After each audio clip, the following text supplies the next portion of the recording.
बहुत समय पहले हिमालय की तराई में एक जादुई जंगल था। उस जंगल में पेड़ बोलते थे, नदियां गुनगुनाती थीं और चांदनी रात में फूलों से मधुर रोशनी निकलती थी। उस जंगल के बीचों बीच एक छोटा सा आश्रम था, जहां एक साधु रहते थे। साधु अत्यंत विद्वान और शांत स्वभाव के थे। वे रोज ध्यान करते और जरूरतमंदों की मदद करते थे। जंगल के पशु पक्षी भी उन पर भरोसा करते और उनके पास सुरक्षित महसूस करते थे। लेकिन उसी जंगल में एक दैत्य भी रहता था। वो बहुत शक्तिशाली था, परंतु क्रूर और घमंडी।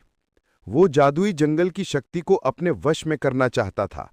वो पेड़ों को उखाड़ देता, नदियों का पानी रोक देता और पशु पक्षियों को डराता। एक दिन दैत्य साधु के पास पहुंचा और बोला, हे साधु, ये जंगल अब मेरा है। तुम चाहो तो मेरी सेवा में रह सकते हो, वरना मैं तुम्हें नष्ट कर दूंगा। साधु मुस्कुराए और शांत स्वर में बोले, दैत्य, शक्ति का अर्थ दूसरों पर अत्याचार करना नहीं है। ये जंगल किसी का नहीं, ये सबका है। दैत्य क्रोधित हो उठा और साधु पर हमला कर दिया।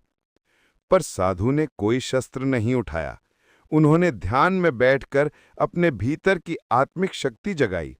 उनकी तपस्या से एक तेजस्वी प्रकाश निकला, जिसने पूरे जंगल को ढक लिया। दैत्य उस प्रकाश को सहन न कर सका और धराशायी हो गया। उसने पहली बार अपने हृदय में डर और पछतावा महसूस किया। साधु ने उसे दंड देने के बजाय कहा, यदि तुम अपने बल का प्रयोग रक्षा और भलाई में करोगे, तो यही जंगल तुम्हें अपना लेगा। दैत्य के मन का अंधकार दूर हो गया। उसने साधु के चरणों में गिरकर क्षमा मांगी और वचन दिया कि वो अब जंगल और उसके प्राणियों की रक्षा करेगा।